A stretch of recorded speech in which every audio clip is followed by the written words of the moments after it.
The MCAT Podcast, session number 109.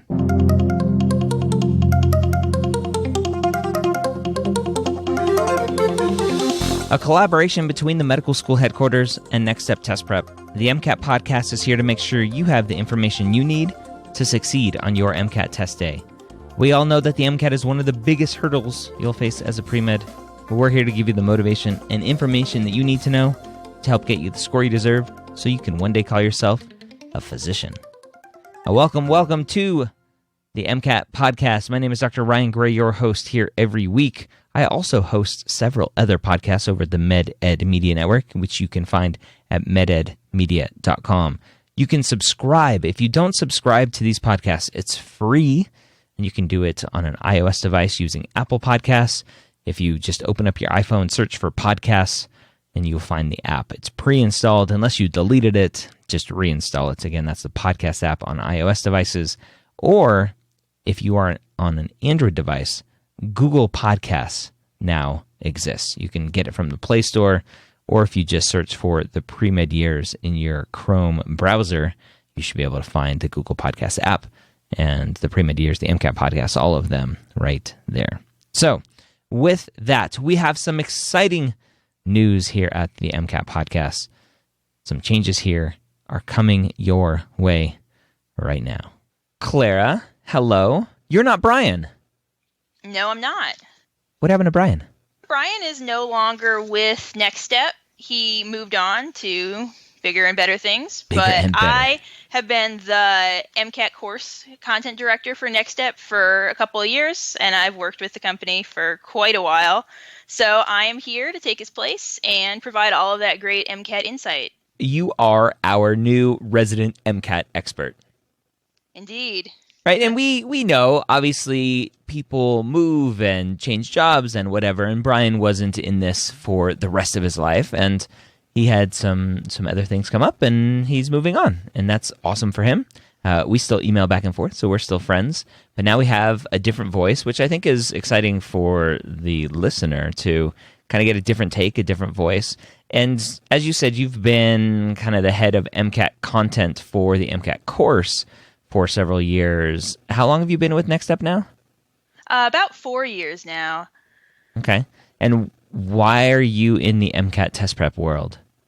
That's a great question. So I was a pre-med, like I know many of you listeners are, and I took the MCAT when I was a junior in undergrad. I went to USC in California, not USC in South Carolina.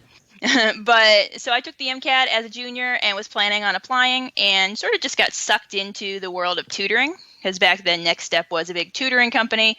And then I just stuck with it, and I found that I really loved teaching and never really saw a need for my own career path to apply to med school. So after being a tutor, I went on to develop a lot of content for Next Step, and I'm still loving it here. Still plugging along, and now you're going to be a famous podcaster. Yep. Exciting. Why did you want to be a physician in the first place? So I actually was a little bit misguided. I knew I loved the idea of being a physician. I was a lifeguard for a long time when I was in high school, and so I was, always really interested in, like the whole aspect of saving lives and that whole idea. I was definitely around some medical emergencies as a young person that made me interested in being a doctor, but I didn't quite realize that some aspects of it weren't entirely for me. Like, I actually am a little bit afraid of blood. Confession. So I found that the teaching side made a lot more sense, but I am always really excited to interact with so many future doctors that we see with the company. Awesome. Well, I think you will be a great addition to the MCAT podcast. I'm glad to have you here. I hope our students are as well. And with that, we're going to continue our dive into full-length 10 and jump into the CARS passage. And so for you following along, CARS is going to be a little bit harder to follow. In the podcast, we're going to do our best to make it as easy as possible. But remember, you can go and download the handouts at our show notes page, which for this episode is session 109. So mcatpodcast.com/109. for those. So Clara, do you want to go ahead and read passage 1 for us? I would love to. Just a recap for everyone. I know Brian talked a little bit about CAR's strategies, so we talked about things like note-taking and highlighting. So as we read along, I will mention occasionally things that will be helpful for you to highlight. If you're a note-taker, of course, feel free to take notes on that thing instead. Your strategy is up to you. But let's get started. So, passage 1. The score of a composition is made up of musical signs that convey performance instructions. In order to be able to follow these instructions, performers have to know the conventions through which these musical signs can be translated into sound. So right there, actually right off the bat, I like to highlight words like have to or must or need to because they're showing the sort of imperative from the author. So I would highlight have to know. Moving on. However, sound aspects such as attack, articulation, sound quality, and subtle differences in intensity and duration between notes are not clearly indicated by a score. These aspects are extremely important. They are part of the music, they confer to it a specific character, and furthermore, they are crucial in distinguishing a great performance from a simply good one. Since these aspects are not to be found in the score, they can be realized by a performer in a multitude of different ways without contradicting the written text. So after that first paragraph, you'll note what they're talking about. Essentially, they're talking about the written score of a musical composition and then elements that are not denoted in that score that are sort of inferred or implied. Moving on. Many authors seem to suggest that some of the performance instructions not specified by the score can be inferred by an analysis of it. As Eugene Narmore suggests in his 1988 essay, the score, which can be conceived as a kind of syntactical roadmap based on a highly efficient but therefore limited symbol system, can be scrutinized in detail. Relations between its elements can be pointed out, and the analytical findings can be translated into performance instructions. Now, right here in this paragraph, we get something interesting. We get another name. So up until now, we've only had the author speaking. Now we have this new person speaking, Eugene Narmore. So that might be something good to highlight. This technique is an example of what John Rink calls one-to-one mapping. Rink criticizes this kind of approach as being analogous to translating a book into another language word by word without regard to the second language's particular idioms, inflections, grammar, and syntax. Another person here, John Rink, he's got an opinion. Wrapping up, relying on my experience as a pianist, I sympathize with Rink's criticisms of one-to-one mapping and with his ideas generally. Nevertheless, I would suggest that his way of proceeding can be counterproductive when applied to piano music of the second half of the 20th century. Following Rink's understanding, performers' informed intuitions are based on their backgrounds, their study experiences, the examples they have heard, the repertoire they have learned, and so on. Whether one likes it or not, pianist training is mainly based on 18th, 19th, and early 20th century music. Their informed intuition is consequently molded by a language with a more or less clearly perceivable syntax and tonal harmony.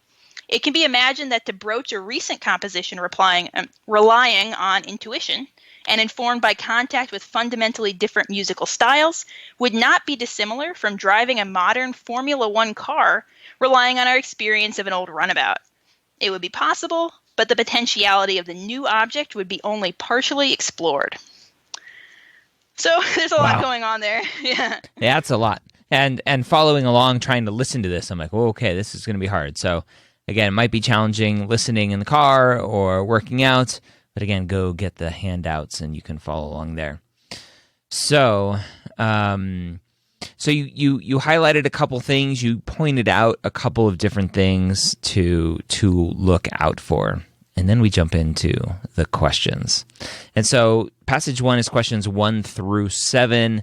We have 4 questions highlighted here for you guys today that actually worked for the podcast. So question 1, based on the passage, the author would agree that all of the following are important aspects of a performance except A, the score, B, rhythm, C, one-to-one mapping, or D, articulation. And so for me, The one thing that stood out, the second voice that came in, John Rink, or the third voice, so including the authors, John Rink said one-to-one mapping criticized the approach of one-to-one mapping, and then the author said that he sympathizes with that thought as well, that he doesn't like one, or she doesn't like one-to-one mapping. So I would probably go with C, one-to-one mapping for that. Yeah, and you'd be absolutely correct there. So, good job. But yeah, so what you were thinking was exactly right here. So we see a few terms that are listed. We see score, rhythm, articulation, and all of those kind of seem similar. We might look back in the actual passage and see where they're mentioned, but one-to-one mapping probably stands out right away because that's discussed a little bit separately, right? That's discussed with this guy, John Rink. And exactly like you said, Rink is criticizing one-to-one mapping, and then the author later says he sympathizes with Rink's criticisms. Mm-hmm. So since this question is asking about the author and not, someone else, we know right away the author is sort of critical of this concept. Mm-hmm. Yeah. All right. I'm 1 for 1 in cars. Awesome. Which for you guys listening, for you, Claire, verbal reasoning was the worst section for me on the MCAT, as it is for a lot of people. Or cars now. Oh, yeah, that's pretty common. All right. Why don't you go ahead and read number 2? According to the author, which of the following is least likely to be an appropriate way to discover the unwritten conventions of a piece of contemporary music? A, listening to several recordings of contemporary music before trying to play it. And B, recording yourself playing the piece different ways and critiquing your performances. C, inventing new notation to explore different interpretations of a piece. And D, studying pieces which contain clearly perceivable syntax and tonal harmony. I'm looking through. I'm kind of cheating. I'm looking back through the passage as you're reading the question. I'm trying to find out where he was talking about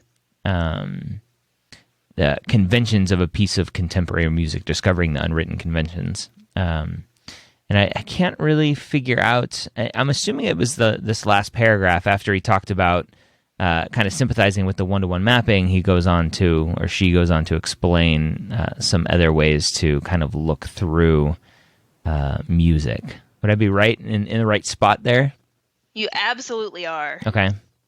All right. So break down how we would find out this answer.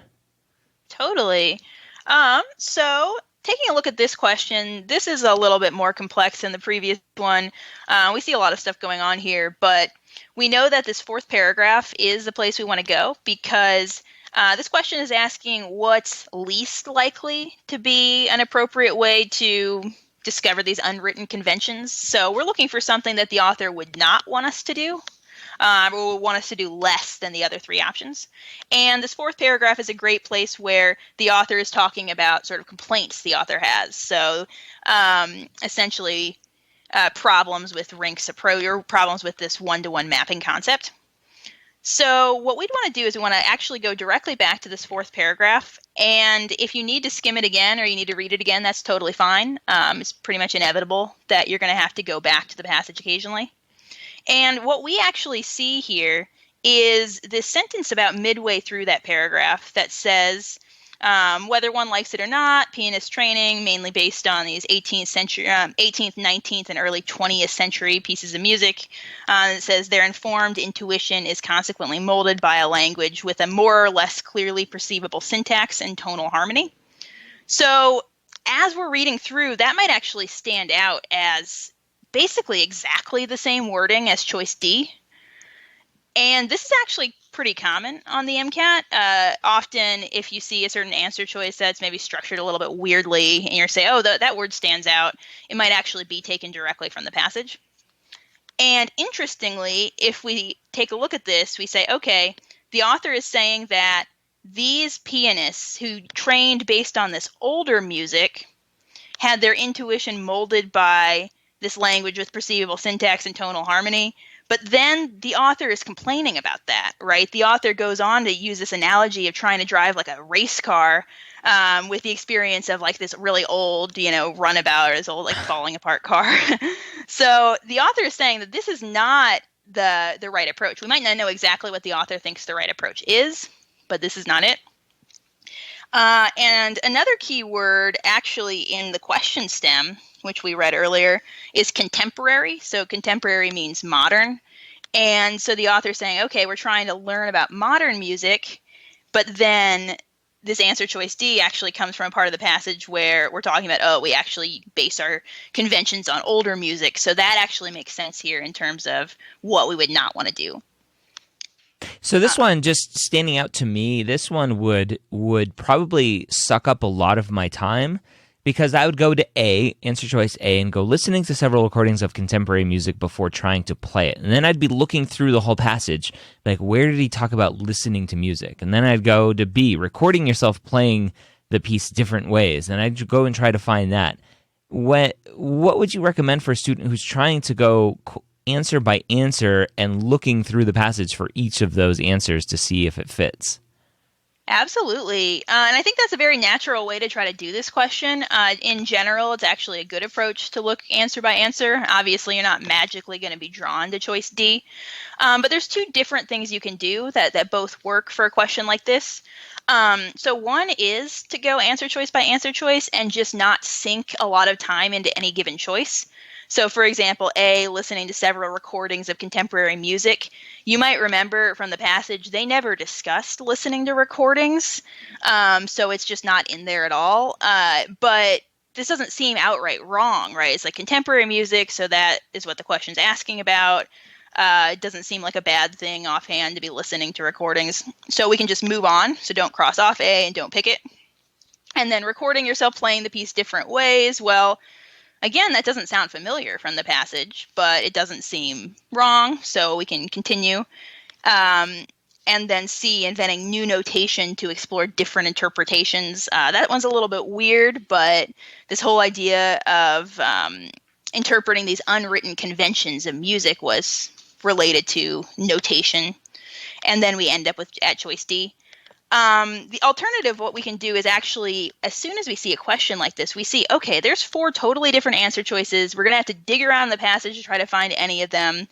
Just go back to the most relevant part of the passage, which is this 4th paragraph, and just start looking there right away without sinking a lot of time into analyzing these answer choices at all. And that will draw us to choice D. Okay. All right, good. Yeah, I think that's the hardest part and why cars just take so long, is because the passages are long and people are just scanning through it all over and over and over again. So it's a good breakdown there. All right, question 3. Which of the following would be most similar to Eugene Narmore's conception of a musical score as used in the second paragraph? So they're telling us right away, go to the second paragraph, which is awesome, which is one of the smaller paragraphs. A road atlas. B, the alphabet, C, a poem, or D, a computer program. So most similar to Eugene's conception of a musical score. And so we go back to the second paragraph, and it says, he suggests in his 1988 essay, the score, which can be conceived of as a kind of syntactical roadmap based on a highly efficient but therefore limited symbol system, can be scrutinized in detail. Relations between its elements can be pointed out, and the analytical findings can be translated into performance instructions. So it's interesting. Be most similar to Eugene's conception of a musical score. The thing that I think a lot of students would be drawn to immediately is A, because you have a road atlas, and in the passage or in the paragraph it says a syntactical road map, and so they go, "Oh, road, that must be similar." But when you actually read it out about, you have this road map that's being scrutinized, and elements being pointed out, and the findings can be translated into performance instructions. That screams to me a computer program, but that's what I would pick. And you're right. Woohoo! Awesome. This actually is a tough one, and we do get a lot of students picking road atlas because it does look familiar, right? And they're talking about mapping, and an atlas is like a map. Mm-hmm. But you're absolutely right. So basically, though, a way to approach a question like this is, first, not to take it too literally, like road, road.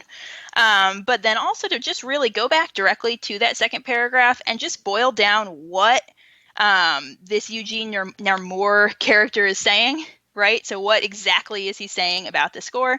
And in essence, he's saying, okay, syntactical roadmap based on highly efficient limited symbol system. So it's an efficient symbol system, and it can be translated into performance instructions. So that's not really a road atlas, right? A road atlas is like a map, like a picture of a certain area. And then the alphabet might look tempting because it definitely is like a symbol system, right? But it doesn't have analytical findings that can be translated into performance instructions. Like maybe you can translate the alphabet into words, and then the words can serve as instructions, but that's not analogous to what we're dealing with the score. And then finally, a poem isn't a limited symbol system at all. A poem can be very complex. So then D stands out. All right. I like it. All right, question 7. Go ahead. All right. Suppose a student approached John Rink for advice on performance choices not clearly indicated by the score. What advice would Rink most likely give? A, you should examine relationships between elements to understand performance instructions. B, you should ignore the score and just play what sounds good to your ear. C, you should base performance decisions on your intuition. And D, you should not play modern pieces if you do not have a background in the genre.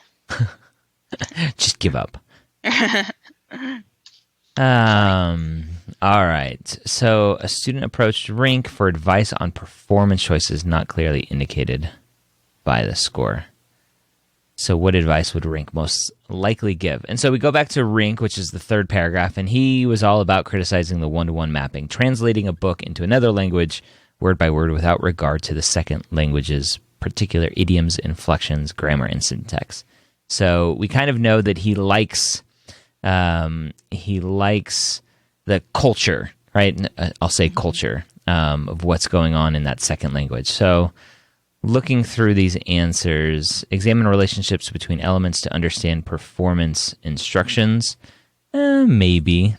It's not necessarily elements of what. He's specifically talking about something else. Let me see. B, you should ignore the score and just play what sounds good to your ear. I don't think he said that at all. C, you should base performance decisions on your intuition.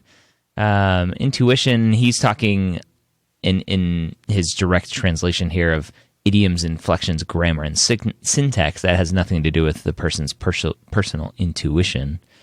You should not play modern pieces if you do not have a background in your genre, which he doesn't say that either.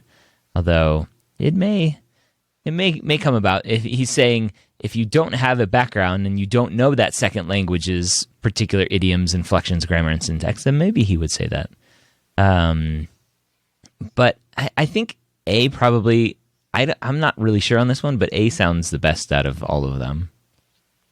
This is a tough one. It's very tough.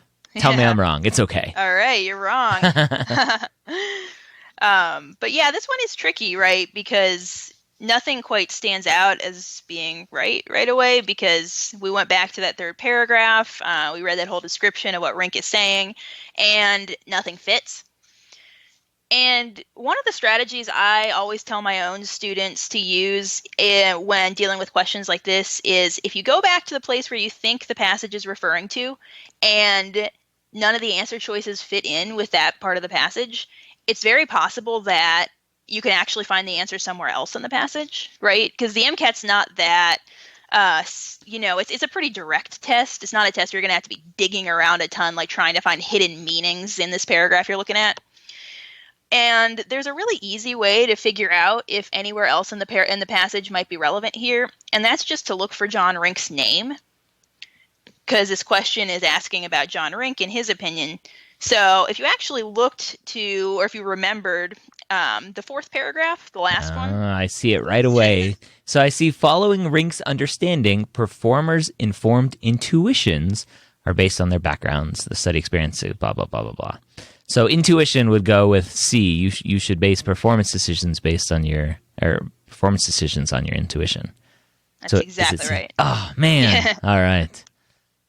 Yeah. Yeah. Okay. So just quickly scan.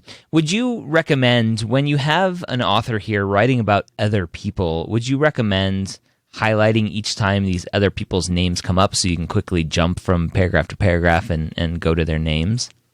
Definitely. Yeah, I recommend highlighting names in almost all cases. So in a case like this where there's three people, right? There's the author, there's this Eugene, and then there's John Rink. Absolutely, it can be helpful to highlight names so then you can look back to it quickly.